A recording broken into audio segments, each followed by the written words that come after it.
لیکن علم ایک ایسی چیز ہے کہ جس کے بارے میں رب کریم نے کہا کہ محبوب آپ دعا مانگیں کہ آپ کو زیادہ علم دیا جائے۔ اور پھر علم ایک ایسی چیز ہے کہ کوئی بھی آدمی یہ دعویٰ نہ کرے کہ میں نے بڑا حاصل کر لیا ہے، میری اب تکمیل ہو گئی ہے، میں اب مکمل ہو گیا ہوں۔ جن کو اللہ نے غیب کے خزانوں کی کنجیاں دی ہیں نا، ان سے بھی رب کریم نے کہا ہے کہ محبوب آپ دعا کریں کہ مالک میرے علم میں اضافہ کر دے۔ تو جب وہاں تک یہ بات ہے تو پھر عام آدمی کو بھی چاہیے کہ وہ اپنی معلومات میں اضافے کا شوق پیدا کرے۔ اور تیسری بات یہ کہ جو حضور کے علم شریف پر بات کرتے ہیں وہ بھی اس آیت سے سیکھیں کہ حضور کا علم تو ہر روز رب اس میں اضافہ فرما رہا ہے، تو ہر روز اضافہ ہو رہا ہے۔ وَلَلْآخِرَةُ خَيْرٌ لَكَ مِنَ الْأُولَىٰ، ہر روز ترقی ہو رہی ہے حضور کے علم شریف کی بھی۔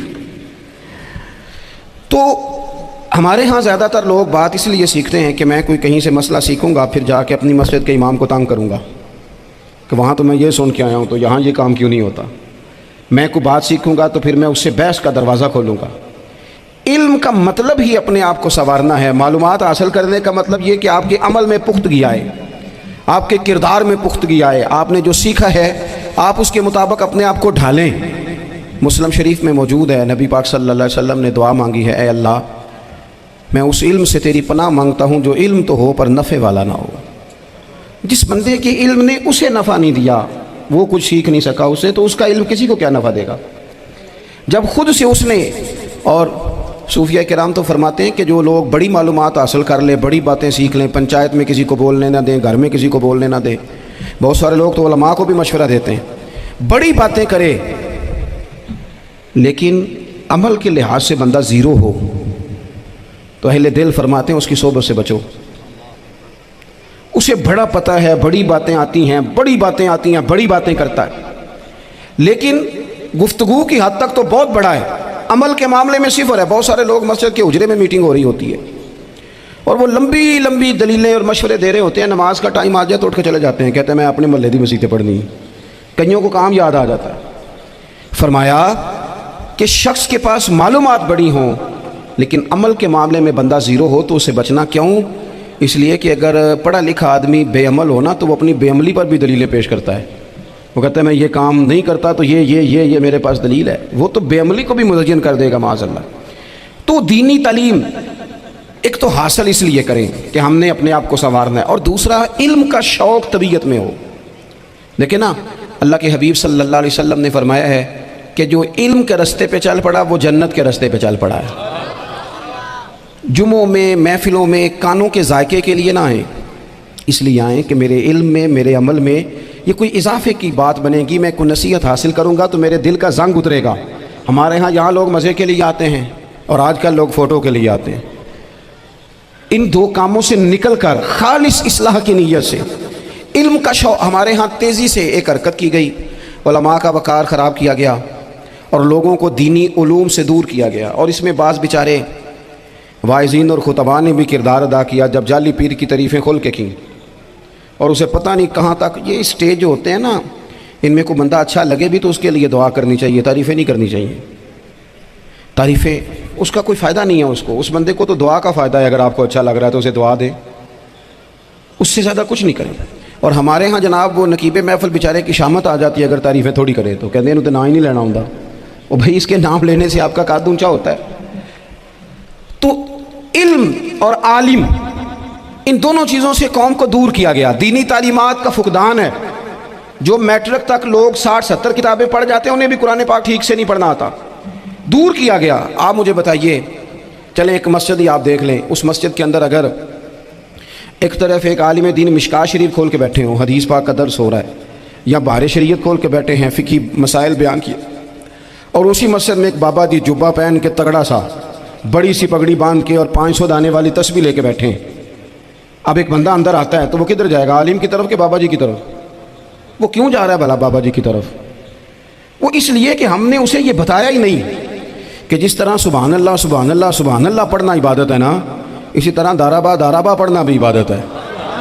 اسے ہم نے بتایا نہیں کہ جب تک علم کے رستے میں رہنا بھی عبادت ہے، جب تک اسے یہ سمجھ نہیں نہ آئے گی کہ جس طرح وظائف کی کتاب پڑھنا عبادت ہے اسی طرح مشکات شریف پڑھنا بھی عبادت ہے، حدیث بخاری کا درس لینا بھی عبادت ہے، مسلم شریف کی احادیث پر اپنے اساتذہ سے بیٹھ کر دروس پانا بھی عبادت۔ جب تک یہ پورا مزاج دیکھیں نا، نبی پاک صلی اللہ علیہ وسلم نے فرمایا رات کی ایک گھڑی بھر دین سیکھ لینا ساری رات نفل پڑھنے سے بہتر ہے۔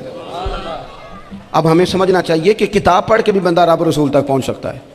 کتاب و سنت رستہ آسان کرتے ہیں، لیکن ہمارے ہاں کیا مزاج دیا گیا ہے؟ بابا جی کے پاس چلو، ضرور جائیں بابا جی اگر نیک ہیں تو منع کوئی نہیں کر رہا، لیکن جو سوچ ہمیں حضور نے دی ہے ہم نے اسی سوچ کے مطابق اپنے معاملات کو ترتیب دینا ہے نا۔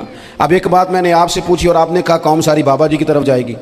حدیث پاک اس طرح ہے، اللہ کے محبوب مسجد شریف میں تشریف لائے، دونوں جانب لوگوں کے حلقے بنے ہوئے ہیں، لوگ بیٹھے ہوئے ہیں، ایک حلقے میں لوگ اللہ کی یاد کر رہے ہیں، ذکر ہو رہا ہے، ایک حلقے میں بیٹھ کے ایک عالم کتاب و سنت کا درس دے رہے ہیں، ایک صحابی اور باقی سن رہے ہیں۔ خاص توجہ کریں نوجوان میری بات پر، رسول کریم صلی اللہ علیہ وسلم دونوں کے بیچ کھڑے ہو گئے اور کریم نے فرمایا دونوں محفلیں خیر کی ہیں، دونوں ہی حلقے خیر کے ہیں۔ اور پھر حضور فرمانے لگے مجھے چونکہ رب نے استاد بنا کے بھیجا ہے، میں چونکہ معلم بن کے آیا ہوں، یتلو علیکم آیاتنا ویزکیکم، میں چونکہ کتاب و سنت کی تعلیم کے لیے آیا ہوں۔ یہ لفظ کہتے کہتے حضور اس جماعت میں بیٹھ گئے جو دین پڑھ اور پڑھا رہی تھی۔ حضور وہاں بیٹھے جہاں بات دین کی ہو رہی، جہاں لوگوں کو اللہ رسول کی بات بتائی جا رہی۔ تو جمعے میں وقت پہ آئیں، اپنی دینی معلومات مضبوط کریں اور اپنے لیے مضبوط کریں۔ میں آپ کو بڑے درد سے یہ بات عرض کرتا ہوں، اگر دن میں 100 لوگ مسئلہ پوچھتے ہیں نا شریعت کا، تو ان میں 95 لوگ وہ ہوتے ہیں جو طلاق کا مسئلہ پوچھتے ہیں۔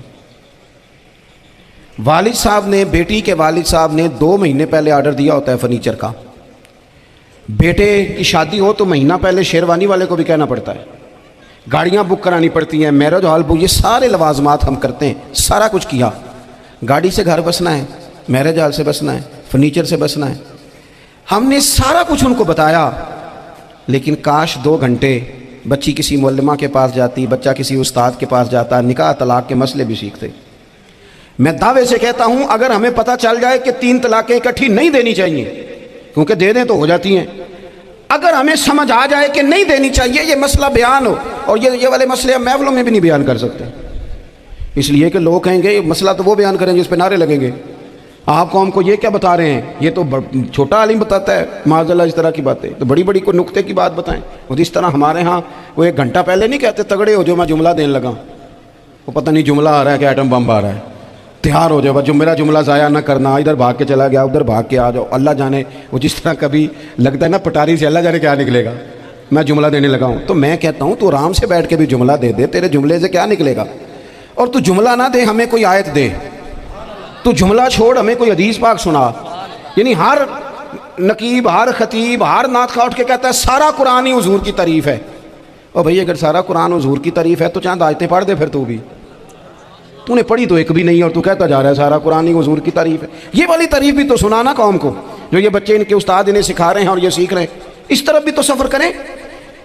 تو میرے عزیز، اگر لوگوں کو مسائل کا پتہ چلے تو سینکڑوں گھر بچ جائیں تباہ ہونے سے، بڑے بڑے گھر بچ جائیں، لیکن مسائل نہیں آتے۔ میرے پاس مسئلہ پوچھنے کے لیے کچھ لوگ آ گئے، تو 4-5 سال کا بچہ بھی تھا جس کے والد نے غصے میں اپنی بیوی کو 3 طلاقیں دی تھی، تو چھوٹا سا بچہ، کپڑے بھی پھٹے پرانے، اور حالت بتا رہی تھی کہ غریبی ہے۔ تو جب میں نے مسئلہ بتایا کہ 3 طلاقیں ہو گئی ہیں تو واپس جانے لگے، تو بچہ مجھ سے کہتا ہے، دیہاتی آدمی تو کہنے لگا مولوی صاحب میری اماں تے نانی کہنی ہے سن پوچھ کے آئی آپ کہ ہن اسی علیحدہ علیحدہ ہی رہنا ہے۔ تو اس بچے کی نونہال کی وہ کیفیت دیکھی تو میں رو پڑا۔ میں نے کہا یار یہ بچہ بیچارہ ماں باپ کے ہوتے ہوئے یہ یتیموں جیسی زندگی گزارے گا کیونکہ باپ نے طلاق دے دی۔ کس طرح مسائل نہیں بتائے لوگوں کو، تعلیم سے آگاہی نہیں کیا۔ اور اس میں بہت بڑا ظلم ہے ان لوگوں کا بھی جو جنازے پہ کھڑے ہو کے تو کہہ دیتے ہیں، میری طرح کے لوگ اچھے علماء کی بات نہیں کرتا، وہ کہہ دیتے ہیں دیکھو جن لوگوں کو جنازہ نہیں آتا، بھئی آپ نے کس دن عشاء کے بعد کلاس لگائی تھی جنازہ سکھانے کی؟ یہ تو آپ نے کہہ دیا لوگوں کو قرآن کی ٹھیک نہیں آتا، تو یہاں تو بیچاری بیبیاں جن کو صحیح پڑھنا نہیں آتا وہ مشن بنا لیتی ہیں کہ میں نے اتنے 100 کو قرآن پاک پڑھانا ہے، بیوہ ہو گئی ہوں، طلاق یافتہ ہو گئی ہوں، ساری زندگی قرآن پڑھاؤں گی۔ ہم کیوں یہ مشن نہیں بناتے، کیوں اس طرف سفر نہیں کرتے؟ ایک تو دینی معلومات میں، دینی علوم میں اپنے آپ کو لگائیں اور ذوق پیدا کریں کہ جو چیزیں مجھے نہیں آتی میں نے وہ سیکھنی ہے، جو معاملات مجھے نہیں آتے میں نے ان کی طرف سفر کرنا ہے۔ ایک تو اپنا یہ مزاج بنائیں، اور جب آپ دینی علوم سیکھتے ہیں تو پتہ ہے کون سا منظر قائم ہوتا ہے منظر وہ بنتا ہے کہ حضرت ابو ہریرہ بھی دین سیکھا کرتے تھے، حضرت عبداللہ ابن عمر بھی اصحاب صفہ میں رہا کرتے تھے، حضرت انس بن مالک بھی رہا کرتے تھے، اور ایسا منظر بنتا ہے کہ حضرت سیدہ خدیجہ الکبریٰ رضی اللہ تعالیٰ عنہ فرماتی ہیں سیدہ فاطمہ حضور کی گود میں بیٹھی ہوتی تھی اور نبی پاک سے باتیں پوچھتی تھی، اور حضور انہیں بتا رہے ہوتے تھے۔ سیدہ عائشہ حضور سے دین کی باتیں پوچھتی۔ چوتھا حصہ ہماری فقہ کے اصول حضرت فاطمہ کی، حضرت عائشہ صدیقہ کی مرویات پر مبنی ہیں۔ اگر ہماری بچیاں چھوڑ دیں ڈائجسٹ پڑھنا، چھوڑ دیں ادھر ادھر کی مووی دیکھنا، اور وہ کتاب و سنت پر آ جائیں، تو بہت سارے مسائل ایسے ہیں جو الجھنے سے پہلے ہی سلجھے ہوئے ہوں۔ دینی تعلیم کا مزاج اور ذوق۔ اور دوسری آیت کریمہ میں نے تلاوت کی، اللہ کریم نے قرآن مجید میں فرمایا یا ایھا الذین آمنوا قوا انفسکم واہلیکم نارا، اے ایمان والو خود بھی دوزخ کی آگ سے بچو اور اپنے گھر والوں کو بھی بچاؤ۔ او والد، وہ ماں جو بچوں کو بھوک سے بچانے کے لیے محنت کرتی ہے، ان کو مایوسی سے بہت سارے ماں باپ ایسے ہوتے ہیں جن کے پاس کپڑے لینے کے پیسے نہیں ہوتے عید پہ۔ کیوں؟ اذان شروع ہوگی۔ عزیز بھائی، جس طرح ہم اپنے بچوں کو دیکھیں، بہت سارے ماں باپ کے پاس گنجائش نہیں ہوتی، لیکن اس نیت سے کہ بچوں کے دل ٹوٹ جائیں گے، عید پہ کیسے گزارا کریں گے، مشکل سے بھی کپڑے خرید کے دیتے۔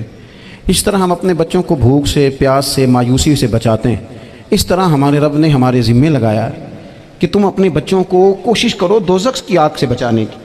حضرت عمر فاروق رضی اللہ تعالیٰ عنہ نے عرض کیا تھا یا رسول اللہ صلی اللہ تعالیٰ علیہ وسلم، اس آیہ کریمہ کا معنی کیا ہے؟ تو محبوب کریم علیہ السلام نے فرمایا عمر، جن چیزوں کا اللہ تمہیں حکم دیتا ہے تم اپنے گھر والوں کو ان چیزوں کا حکم دو، جن چیزوں سے رب رسول تمہیں منع کرتے ہیں اپنے گھر والوں کو ان سے روکو، اپنے گھر کے اندر نفاذ دین کرنے کی کوشش کرو۔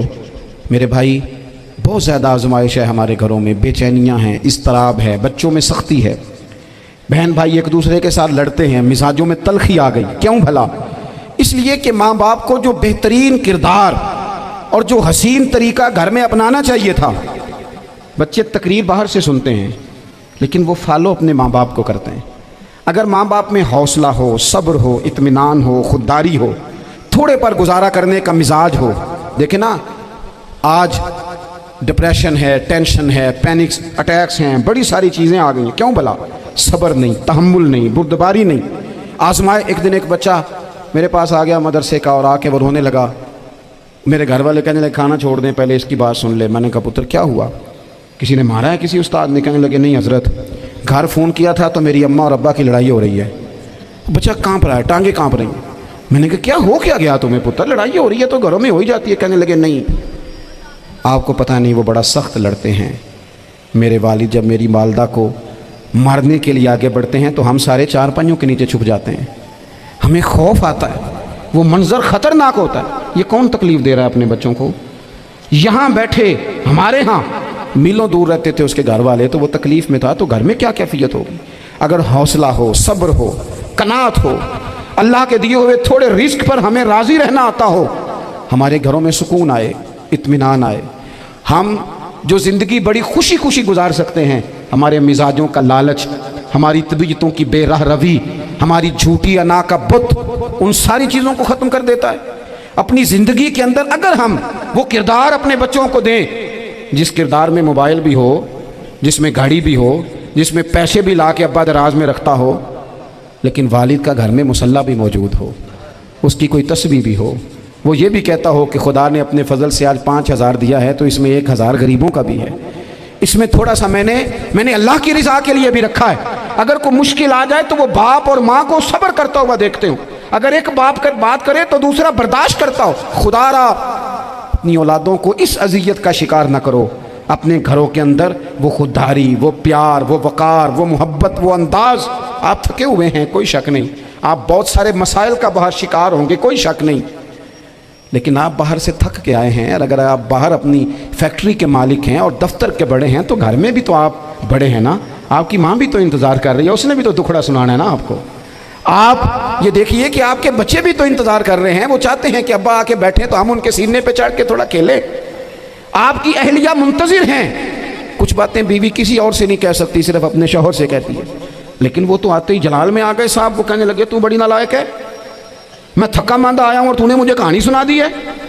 وہ اس خاتون سے شدت کے ساتھ پیش آنے لگے، میرے رسول پاک کی حیات نور کو دیکھو، حضرت ام ایمن حضور کی رضائی والدہ ہیں، ان کی بھی خدمت ہو رہی ہے، حضرت حلیمہ سعدی آ رہی ہیں تو خدمت ہو رہی ہے، حضرت عباس حضور کے چچا ہیں تو کریم فرماتے ہیں میرے چچا ہیں باپ کی جگہ پہ، حضور دوست احباب صحابہ غلاموں سب کے ساتھ پیار کر رہے ہیں، 9 ازواج مطہرات ہیں گھر کے اندر، اور کیفیت یہ ہے کہ حضور صرف ان کی ضرورتوں کا ہی خیال نہیں کرتے، خواہشات کا ہی خیال نہیں کرتے، بلکہ میرے کریم کا طریقہ یہ ہے کہ کوئی بندہ آج بول کیا رہا ہے، وہ کہاں کھڑا ہے آج، اس کے جملے کس طرح کے ہیں، اس کا لہجہ کس طرح کا ہو گیا ہے اور اسے ٹھیک کیسے کرنا ہے، محبوب اس کا خیال فرماتے، توجہ کرتے۔ میں کہتا ہوں کہ ہم سب کو شوق آیا ہے آرام کرنے کا۔ میں صبح 11 بجے سے پہلے اپنے گھر سے نکل آیا تھا، اور یہ وقت آ گیا ہے اور رات کو خدا جانے کس وقت گھر پہنچنا ہے۔ کئی دفعہ کیفیت یہ ہوتی ہے کہ گاڑی سے اترتے ہیں تو پھر دل کرتا ہے کہ کوئی اٹھا کے چلائے نا کبھی، اس کے باوجود بہت سارے لوگ ناراض رہتے ہیں کہ ہم سے مل کے نہیں گئے، فوٹو نہیں کھنچوا کے گئے، فلانی جگہ چائے نہیں پی کے گئے۔ یہ تسلسل ہے، لیکن میں جتنا مرضی تھکا ماندہ گھر جاؤں گا نا، کبھی ایسا نہیں ہوا کہ میں گھر جاؤں تو بڑی ٹینشن میں جاؤں۔ میری گھر والی ایک دن مجھ سے کہنے لگی آپ نے کبھی نہیں کہا کہ میں تھکا ہوا آیا، بندہ تھک بھی تو جاتا ہی ہے نا، کبھی کہاں کرے نا۔ میں نے اسے کہا پتہ کیوں نہیں کہتا، اس لیے نہیں کہتا کہ میں نہیں چاہتا کہ میرے بچے یہ کہیں کہ ہم نے دین نہیں پڑھنا، ہمارا باپ تو بڑی مشکل میں ہے۔ ہم اپنے کام کے بارے میں اپنے گھر میں شکوے کرتے ہیں، آپ کسی بچے سے پوچھ لیں کون سا کام کرنا ہے کہ اندر جڑا ابا جی کر دے رہے ہیں وہ نہیں کرنا، کیوں کہ ابا جی ہر روز تو کہتے ہیں میں بڑا الجھ گیا ہوں، یہ کام بڑا مشکل ہے۔